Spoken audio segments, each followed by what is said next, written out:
The underestimated fleet, the Vortex Nebula, had become a graveyard of dreams and empires. For 18 months, the space around the twin stars of Helios Prime had witnessed the most devastating conflict the galaxy had seen in 3 centuries.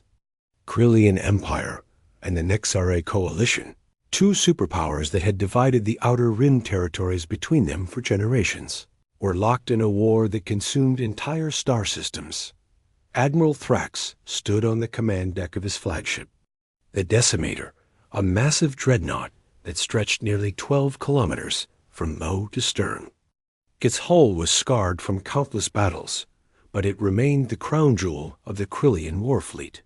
Around him, holographic displays showed the positions of over 3,000 warships, each one a testament to Krillian engineering superiority. The Krillians had evolved on a world of eternal storms, where only the strongest structures survived the constant battering of wind and lightning.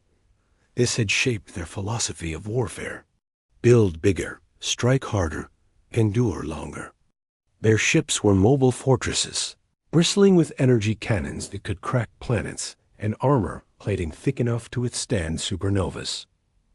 On the opposite side of the nebula, Commander Zigtar coordinated his forces from the bridge of the Harmony's Edge, a sleek vessel that embodied Nexare design principles. Where Krillian ships were brute force made manifest, Nexare vessels were elegant instruments of precision warfare. Their hulls gleamed with adaptive armor that could shift its molecular structure to deflect different types of energy. And there, weapons fired concentrated, beams of exotic matter that could phase through most defensive systems. The Nexare had developed on a world of crystalline formations and perfect mathematical harmony. Their military doctrine reflected this, emphasizing coordinated strikes, flawless timing, and technological superiority. They believed that war was simply another equation to be solved, with victory going to whoever could calculate the optimal solution fastest. Both fleets had fought each other to a bloody stalemate.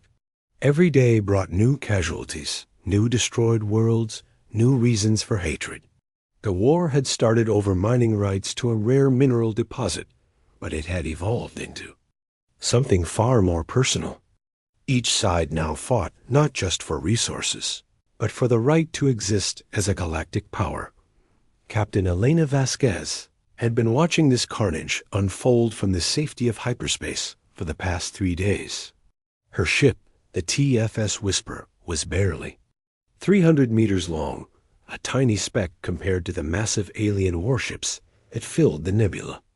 Along with her 7 companion vessels, she represented the Terran Federation's official observer mission to document one of the largest military conflicts in galactic history.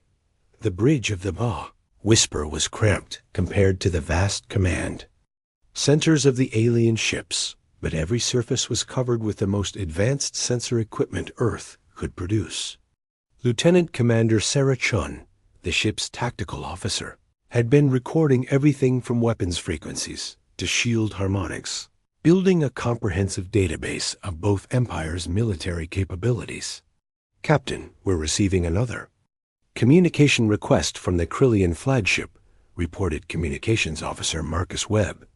Admiral Thrax wants to know why we're still here. Elena smiled slightly. The alien commanders had been puzzled by the human presence since their arrival. 8 small ships, barely larger than fighter craft by galactic standards, had emerged from hyperspace and taken up observation positions at the edge of the combat zone. They had announced themselves as neutral observers from the Terran Federation, a minor power that most galactic civilizations had barely heard of. Put him through, Elena ordered. Let's see what the Admiral wants this time. The main view screen flickered to life, revealing Admiral Thrax's imposing figure. The Krillian commander stood nearly 3 meters tall, his exoskeleton gleaming under the harsh lights of his bridge. His species had evolved from arthropod ancestors, and their natural armor plating made them formidable warriors. 4 compound eyes regarded the human captain with what might have been amusement. Tiny captain of the invisible fleet, Thrax began, his translator rendering his clicking speech into standard Galactic. "Your presence continues to puzzle my tactical staff. Why do creatures from an unknown world insist on witnessing battles? That could vaporize your pathetic vessels with stray weapons fire?" Elena maintained her diplomatic composure, even though she had heard variations of this conversation dozens of times. "Admiral, the Terran Federation believes that understanding conflict helps prevent future wars. We're here to learn and to document this historic battle for posterity." Thrax's mandibles clicked in what his species considered laughter. Learn? What could Primitive's flying cargo containers possibly learn from the clash of true empires? Your largest vessel could fit inside our fighter base. Your entire fleet carries less firepower than a single Krillian destroyer. Before Elena could respond, another signal forced its way onto the communication channel. Commander Zektar's crystalline features appeared on a split screen, his bioluminescent patches pulsing with controlled irritation. The Nexari commander's species had evolved from deep-sea creatures, and their translucent skin revealed the complex organ systems beneath. "Krillian fool," Zektar intoned, his voice carrying the musical harmonics that characterized Nexari speech. "These human creatures are obviously conducting some primitive anthropological study. They watch us fight the same way their ancestors might have observed superior predators from hiding." "Perhaps," Thrax replied, his attention still focused on the human captain, "but I grow tired of their constant surveillance. This is a battlefield, not a research laboratory for inferior species." Helena had been expecting this moment. Both alien. Commanders were becoming increasingly annoyed by the human presence, and their natural arrogance was beginning to override their initial curiosity. She had studied both species extensively during the journey to the Vortex Nebula, and she understood exactly how they would react to what she was about to say. "Gentlemen," she began, using the term loosely, "the Terran Federation appreciates your patience with our observation mission. However, we've completed our initial survey and are prepared to make a recommendation to both your governments." The effect was immediate and exactly what Elena had predicted. Both alien commanders began expressing variations of outraged disbelief. That creatures from an unknown minor world would presume to offer advice to galactic superpowers. Their reactions were so predictable that Elena had written the response protocols months before arriving in the system. "You dare to suggest that insects' flying toys could advise empires that have conquered star systems?" Thrax demanded, his exoskeleton bristling with indignation. "Your entire civilization could be eliminated by a single squadron of our scout ships." Zektar's bioluminescent patches flared brighter with emotion. "The mathematical impossibility of primitive creatures offering strategic guidance to advanced civilizations approaches infinite absurdity. You should flee to whatever small rock spawned you before our weapons accidentally classify you as space debris." Elena nodded as if their responses were perfectly reasonable. "I understand your skepticism, but Earth has developed certain perspectives on conflict resolution that might benefit both your empires. We've studied your tactical approaches extensively, and we believe there are more efficient ways to achieve your objectives." The communication channel filled with the sounds of alien laughter. On the Krillian flagship, bridge officers clicked their mandibles in amusement at the audacity of the tiny human. On the Nexari command ship, crew members' bioluminescent patches pulsed in synchronized patterns that indicated shared humor at the presumption of primitive creatures. "Efficient methods?" Thrax asked, his voice dripping with condescension. "Child species, our weapons can remake the fundamental structure of matter itself. Our shields can deflect the core radiation of stars. What could you possibly know about warfare that we have not mastered?" Zektar's response was equally dismissive. "Our tactical computers can calculate 17 million combat scenarios per second. Our weapons achieve mathematical perfection in targeting and energy distribution. Your primitive minds could not comprehend the complexity of true military science. Elena glanced at her senior staff, noting the carefully controlled expressions on their faces. Lieutenant Commander Chun was running final diagnostics on their targeting systems. Chief Engineer Rodriguez was monitoring power distribution across all 8 ships. Dr. Yuki Tanaka, their xenobiology specialist, was analyzing the aliens' psychological profiles in real time. Perhaps you're right, Elena conceded with apparent humility. Earth's military experience is limited compared to your extensive campaigns.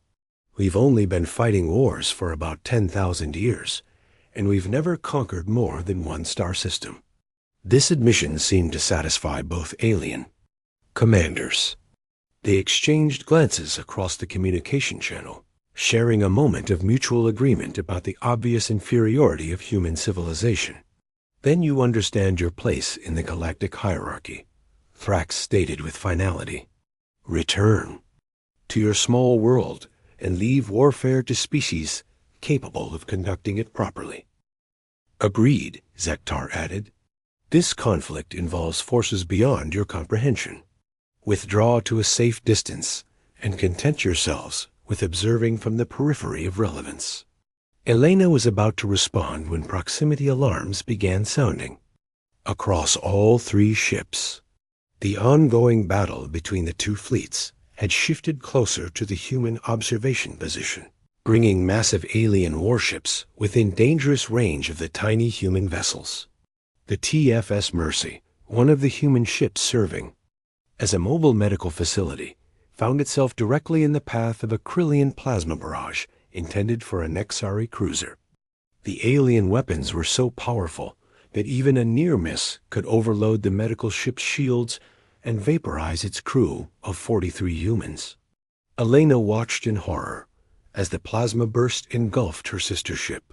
The Mercy's shields flared brilliant, white for a split second before failing completely. The ship's hull began to buckle under forces that could have melted asteroids, and then it was gone, leaving only an expanding cloud of superheated particles and the fading energy signatures of 43 human lives. The communication channel fell silent as both alien commanders realized what had happened. Admiral Thrax was the first to speak, his tone carrying what might have been regret in a species capable of such emotion. Captain Vasquez, please accept our acknowledgement of this unfortunate accident. Your medical vessel was not properly marked on our tactical displays, and our weapons officer failed to account for its position during the engagement. Commander Zektar's response was more clinical. The mathematical probability of such coincidences is approximately 0.0034%. Your crew's biological termination was an acceptable casualty of large-scale military operations. Elena stared at the debris field where the Mercy had been, her mind processing the casual dismissal of human lives. These were not enemy combatants or acceptable military losses. These were doctors, nurses, and medical technicians who had volunteered for a peaceful observation mission. They had been murdered through careless indifference. I see, she said, quietly, her voice carrying none of the diplomatic warmth it had contained moments before. An acceptable casualty. Something in her tone made both alien commanders pause. Lieutenant Commander Chun was already implementing Protocol 7 across all remaining human ships. Chief Engineer Rodriguez was bringing their primary systems online for the first time since entering the system. Dr. Tanaka was transmitting final psychological profiles to the tactical computer. Elena opened a new communication channel that would broadcast to every ship in both alien fleets simultaneously. When her image appeared on screens throughout the 2 armadas, something fundamental had changed in her demeanor. The diplomatic mask was gone, replaced by something far more dangerous. This is Captain Elena Vasquez of the Terran Federation ship Whisper, she announced, her voice carrying an authority that made veteran alien warriors pause their conversations. Under Article 7 of the Terran Military Code, I am declaring This system under protective jurisdiction of Earth's expeditionary fleet. Both hostile forces will withdraw immediately to a minimum distance of 1 astronomical unit. The response was exactly what Elena had expected. Across both fleets, bridge crews erupted in the various sounds their species made when confronted with something too absurd to process rationally. The idea that creatures flying toys would issue territorial demands to galactic superpowers was beyond their comprehension. Admiral Thrax appeared on the main communication channel, his exoskeleton bristling with indignation. Primitive creatures, your grief has obviously damaged your ability to process reality. 7 toy ships cannot challenge fleets that number. In the thousands. Commander Zektar's mathematical mind was equally dismissive. The probability of successful military action by your microscopic force approaches absolute zero. Your emotional response to casualties is interfering with logical thought processes. Elena nodded calmly, as if their reactions were entirely predictable. Gentlemen, you have 30 seconds to begin withdrawal procedures. After that time, we will implement enforcement protocols. The communication channel filled with alien laughter as both fleets continued their devastating war, completely ignoring the ultimatum from the tiny human ships. Elena closed the channel and turned to her senior staff, noting the grim determination on their faces. All ships, she announced over the tactical network, execute Protocol 7. Show them why Earth earned its reputation. In the depths of space, 7 small human ships began to change. Systems that had been dormant since entering the system came online with predatory precision. Weapons that had been disguised as sensor arrays began targeting sequences that would redefine the meaning of warfare for 2 galactic empires. The aliens were about to discover why no species in the galaxy had ever laughed at Earth twice. The Earth Doctrine revealed the transformation of the human fleet was unlike anything the galaxy had ever witnessed. What had appeared to be 7 primitive observation vessels suddenly became something else entirely. The hulls that had seemed simple and unremarkable began shifting, revealing weapon systems that had been perfectly camouflaged as scientific instruments. Sensor arrays that had been recording alien weapon signatures were actually quantum targeting computers, analyzing weaknesses in enemy defenses. Captain Elena Vasquez watched her tactical display as all 7 remaining ships synchronized their systems with mechanical precision. The TFS Whisper, TFS Shadow, TFS Ghost, TFS Phantom, TFS Wraith, and TFS Shade had been designed for one purpose: to prove that humanity's greatest weapon was not superior firepower or advanced technology, but the ability to learn from every enemy they encountered. Stealth systems online, reported Lieutenant Commander Chun. All ships are now invisible to Krillian sensors and Nexari detection grids. We are officially ghosts in their machines.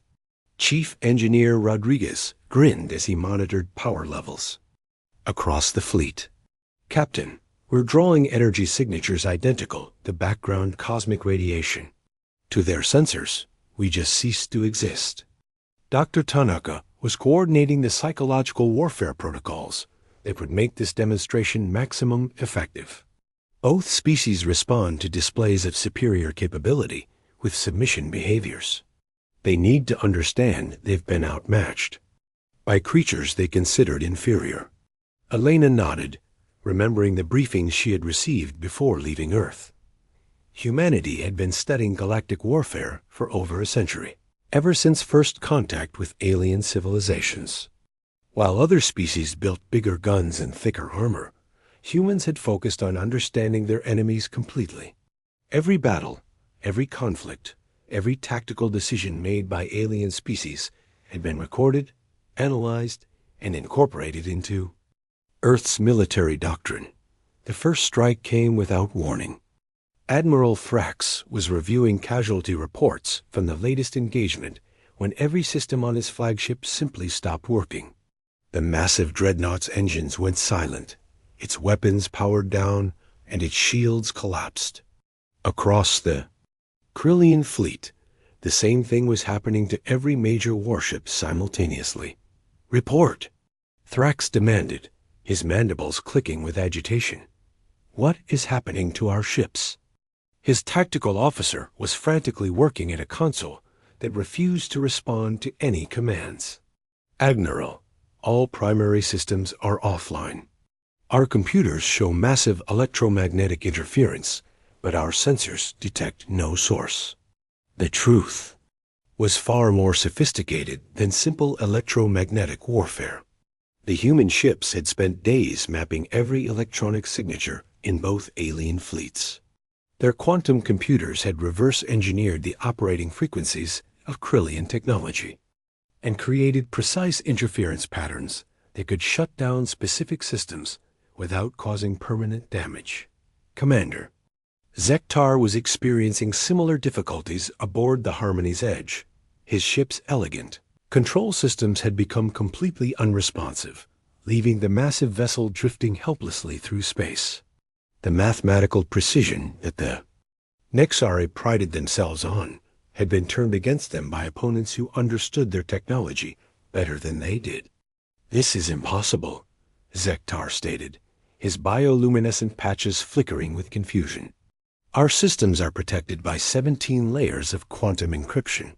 No primitive species could penetrate our defenses." His chief technician was running diagnostics that revealed the terrifying truth. "Commander, the interference patterns are specifically calibrated to our exact technological specifications. Whoever is doing this has complete technical knowledge of our systems." Elena opened a communication channel that somehow bypassed all the disabled defensive systems on both fleets. Her image appeared on every functional screen throughout the alien armadas, and her calm expression was more intimidating than any weapon they had ever faced. "Gentlemen," she began, her voice carrying across thousands of ships, "you are currently experiencing a demonstration of Earth's defensive capabilities. Your fleets have been temporarily disabled to prevent further casualties while we discuss the terms of your withdrawal from this system." The reaction was immediate panic. Across both fleets, alien commanders were shouting orders to crews who could do nothing to restore their ship's functionality. The most advanced military technology in the galaxy had been neutralized by opponents they had dismissed as primitive insects. Asterisk. Admiral Thrax managed to establish a communication link using an emergency backup system. His compound eyes showed none of their earlier arrogance as he addressed the human captain. "What have you done to our ships? How is this possible?" Elena's expression remained perfectly calm. "Admiral, for the past 18 months, we have been observing every battle fought in this system.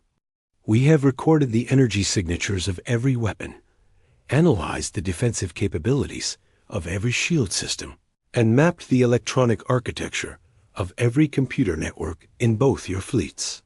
She paused to let this information sink in before continuing.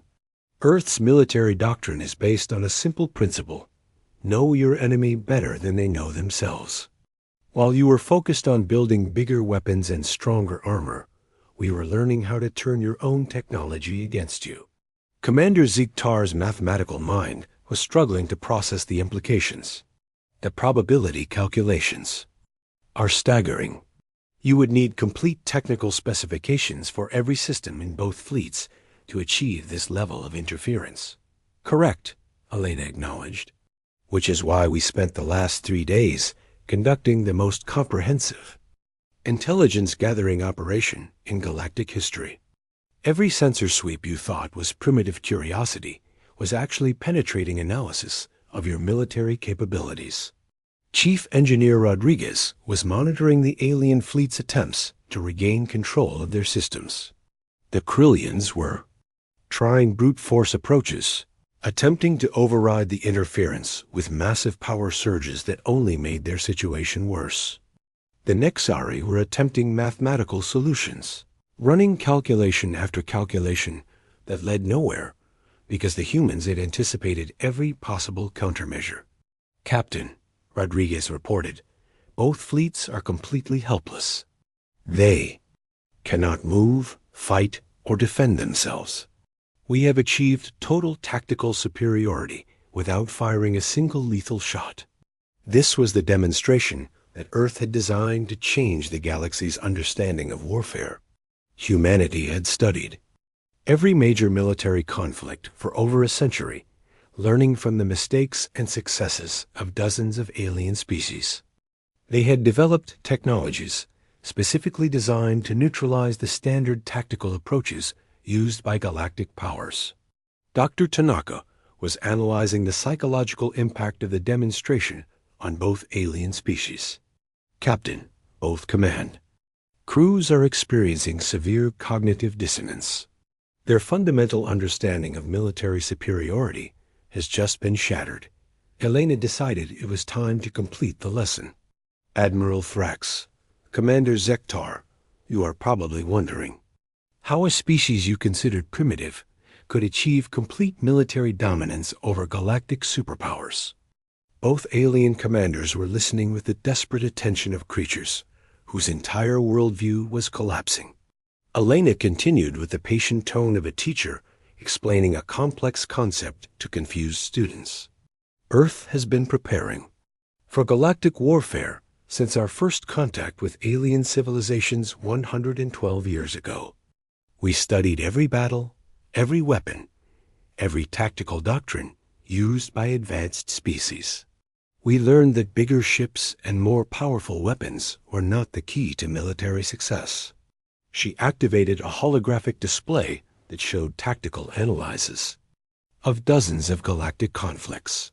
"We discovered that most species develop military strategies based on their evolutionary advantages. Krillians build massive ships because you evolved on a world where size meant survival. Nexari rely on mathematical precision because your species evolved from creatures that needed perfect timing to hunt in your ocean environments." The implications were staggering. Both alien species realized that their military doctrines, which they had considered the pinnacle of strategic thinking, were actually predictable patterns based on biological programming. "Humans evolved as persistence hunters," Elena continued. "We survived not by being stronger or faster than our prey, but by being more adaptable and more intelligent. We learned to use our enemy's strengths against them." Lieutenant Commander Chun brought the tactical display online, showing both alien fleets in real time. Every ship was helpless, drifting through space with all major systems offline. The demonstration was complete and undeniable. "Your current situation illustrates this principle perfectly," Elena explained. "Your massive ships are now massive targets that cannot maneuver or defend themselves. Your advanced weapons are useless because you cannot aim or fire them. Your superior numbers mean nothing because every vessel in both fleets is equally disabled." Admiral Thrax was the first to fully comprehend what had happened. His species' military pride was crushed, but his tactical mind could appreciate the elegance of the human strategy. "You never intended to fight us directly. This entire operation was designed as a demonstration." "Exactly," Elena confirmed. "Earth's High Command needed to establish humanity's position in the galactic hierarchy. Both your empires have been expanding toward human space, and we wanted to clarify why that would be inadvisable." Commander Ziktar's mathematical mind was already calculating the broader implications. "If you can disable our fleets this easily, you could do the same to any military force in the galaxy. You have essentially made traditional warfare obsolete." Elena nodded gravely. "That was the intention. Earth believes that conflicts should be resolved through demonstration rather than destruction. We have proven our capability without killing anyone unnecessarily."